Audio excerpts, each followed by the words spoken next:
Mudah-mudahan kita dapat menjadi hamba-hamba Allah yang tidak hanya pandai mengkaji tentang warak. Sengaja saya ceritakan tentang warak-warak di dunia ini.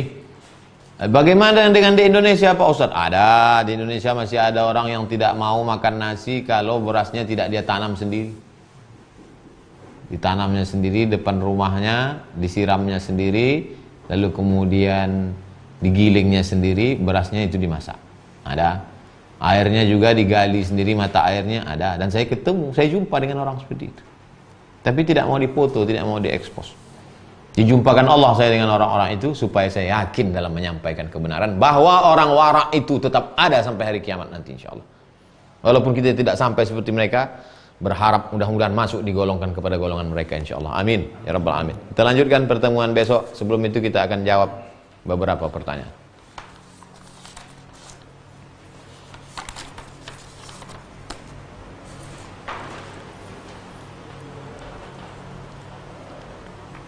Mengenai mimpi saya waktu tidur. Mimpi waktu tidur lah. Fitofarmaka. Keadaan saya seperti terangkat ke atas. Terus sampai di suatu tempat, di situ saya melihat cahaya terang sekali sampai saya silau. Terus saya lihat di cahaya itu tengahnya ada tulisan Allah. Apa maksudnya Pak Ustaz? Man ra'a fi manamihi annahu irtafa'a, kata Imam Ibnu Sirin. Siapa yang melihat dalam mimpinya bahwa dia terangkat ke atas, kalau dia masih lajang berarti dia segera menikah. Itu dia. Kalau dia sudah menikah berarti Allah memberikan dia sakinah mawaddah warahmah. Sakinah mawaddah warahmah itu satu orang, bukan tiga.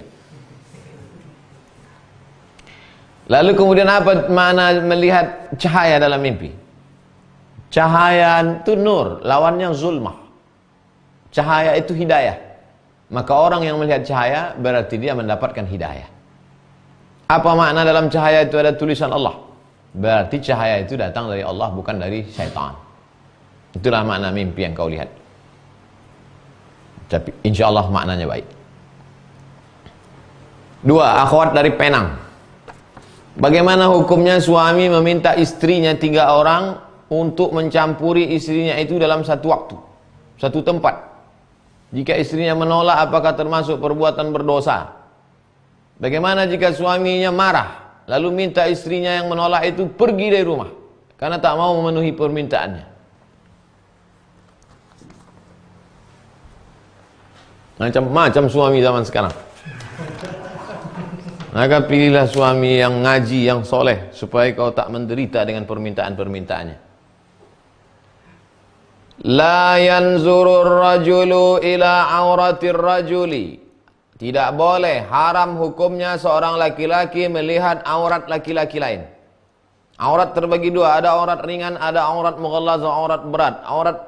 Aurat laki-laki yang ringan dari lutut sampai ke pusat, yang berat kemaluannya. Tak boleh kau lihat, tengok. Walal mar'atu ila auratil mar'ati. Haram hukumnya seorang perempuan melihat aurat perempuan yang lain. Sesama perempuan boleh melihat lengan, boleh melihat leher, boleh melihat betis, boleh melihat tengkuk, boleh melihat rambut, sesama perempuan. Tapi melihat aurat mughallazah yang berat kemaluan tetap haram hukumnya. Jadi kalau kau ajak istrimu, istri pertama, istri kedua, istri ketiga, haram istri pertama itu melihat aurat istri kedua haram melihat aurat istri ketiga. Mereka tak boleh saling memandang. Hadis riwayat Muslim. Fihi, dalam hadis ini, tahrim, haram. Nazarir rajuli ila auratir rajul. Haram laki-laki memandang kepada aurat laki-laki, wal mar'ati ila auratil mar'ati. Haram perempuan melihat aurat perempuan. Begitu kata Imam Nawawi, la khilafa fihi, tidak ada ikhtilaf. Hanafi, Maliki, Syafi'i, Hambali, Zahiri, tak ada ikhtilaf, kata Imam Nawawi dalam kitab Al-Minhaj Syarah Sahih Muslim Ibnil Hajjaj. Bagaimana kalau istri 1, istri 2, istri 3 itu setuju, mau dia? Wa in radiyata, kalau istrinya itu mau, setuju, ridha, suka dia, bi an tujami' wahidatan, Salah satu di antara mereka berhubungan intim, bihaitsu tarahul ukhra. Berhubungan intim dia dengan salah satu, yang satu melihat, lam yajuz, haram, tak boleh. Li'anna fihi dana'atan. Karena di dalamnya itu ada dani, rendah, sukhufan, hina, kotor, sia-sia, sukut, jatuh muru'ah, jatuh marwahnya dari manusia seperti binatang. Falam, tidak boleh biridhahuma, walaupun keduanya, istrinya itu mau sukarela.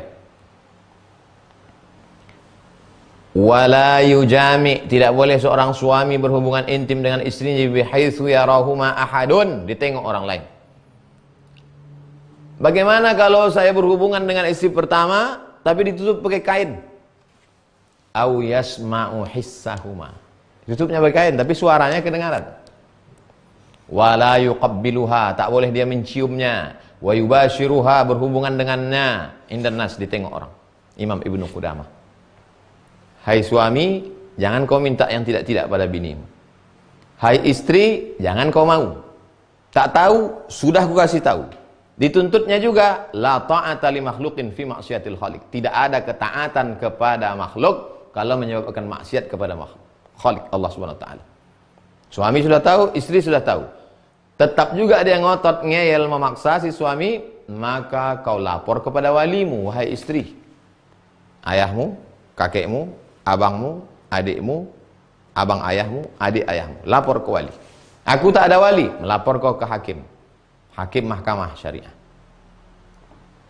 Dan bagi yang belum menikah, kau cari laki yang betul otaknya. Jangan yang tidak minta macam-macam. Wallahu a'lam bishawab.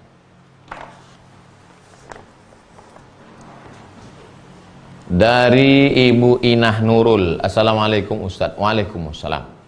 Apakah seorang dokter yang menolong orang terkena virus corona terkena virus itu sendiri sakit dan akhirnya meninggal, apakah dokter tersebut dikatakan mati syahid? Sedangkan yang diam di rumah muhtasiban hanya mengharapkan balasan dari Allah mati syahid, apalagi yang terkena dan dia karena berjuang karena Allah, dia dapat syahid plus. Syahid itu aja sebenarnya sudah cukup, tapi ditambah Allah lebih lagi karena dia mujahid fi sabilillah. Wahai para dokter, wahai para perawat, berjuanglah, tuluskan niat karena Allah. Kalianlah ujung tombak. Saya hanya bisa menyampaikan tausiah. Kalian yang pakai baju astronot dari mulai subuh sampai malam, kalian yang meninggalkan ayah, ibu, suami, anak, istri, keluarga demi menyelamatkan bangsa, mudah-mudahan kalian semua yang sudah meninggal dunia, Allahumma ighfir lahum warhamhum wa'afihim wa'fu anhum, yang dalam perjuangan tetap banyak-banyak berdoa kepada Allah, ikhlaskan hati, maka mendapatkan pahala syahid fi sabilillah berdasarkan beberapa hadis sahih dari Nabi Muhammad SAW. Arjun, bagaimana cara melawan rasa malas untuk beribadah? Dan bagaimana menancapkan keimanan supaya teguh kokoh, karena saya tipe orang yang cenderung menyendiri. Sudah begini banyaknya orang mati karena corona ini, kau masih malas juga beribadah, Arjun? Ratusan orang sudah mati, meninggal dunia. Dari mulai DPR, pejabat, orang hebat, orang kaya, mati ujungnya menghadap Allah SWT. Mati syahid mereka. Oleh sebab itu kematian ini sesungguhnya mengingatkan kita lagi bahwa kita pun juga akan mati. Beramallah, beribadahlah. Orang yang meninggal dunia karena corona tak bisa kita lihat karena bungkus plastik, tapi yang tidak dibungkus plastik bisa kita lihat, bisa kita, maka tengok orang mati. Sholat jenazah, ikut kebumikan, ikut kuburkan. Jangan kau menyendiri, mesti kau berjamaah. Mungkin kau tidak suka bergaul dengan orang, tapi ikuti pengajian, buat komunitas, datang seperlunya, ngomong, interaksi sosial, habis itu menyendiri lagi. Terakhir, Pak Tono, mengenai nilai takwa, bagaimana menyikapi semut-semut yang banyak di rumah ketika menyimpan makanan dikerumuti sama semut. Dimanapun ditaruh, dia ada. Apa yang harus saya lakukan, Pak Ustadz? Saya beli tutup plastik, saya masukkan ke dalam kurma, Saya tutup, tak ada semut. Waktu saya letakkan di atas, datang semut. Jadi ketika semut datang, bukan salah semut, salah kita. Kenapa tutup di atas? Saya sudah praktekkan. Tutup pakai plastik, dia tak datang. Ada kurma satu, letakkan di sudut rumah. Kasih untuk semut itu semua. Semut, ini untuk kau. Dia tak akan mengganggu. Dia juga makhluk Allah Subhanahu wa ta'ala. Kasih makan dia. Kita tutup. Makanan-makanan jangan dibiarkan. Dibiarkan anak kecil berserak-serak makanan manis, datang semut, lalu kemudian dibunuh. Uqtulul aswadaini fi shalah, bunuhlah dua yang hitam walaupun kau sedang salat. Semut, binatang yang mengganggu, ular hitam, kalajengking, boleh dibunuh. Idza qataltum fa ahsinul qitlah, kalau bunuh dengan baik, sekali pukul mati. Jangan disiksa dia. Nah, oleh sebab itu maka semut ini kalau mengganggu sama juga macam ular, mengganggu dia, sekali bunuh mati. Tapi jangan sampai disiksa. Wallahu a'lam bishawab. Demikianlah pertemuan kita malam ini. Besok kita akan sambung pertemuan kedua tentang wara'. Terima kasih segala perhatian jamaah. Mohon maaf atas segala kekhilafan. Terus tingkatkan ibadah, istiqamah. Jangan lupa setan tak pernah pensiun.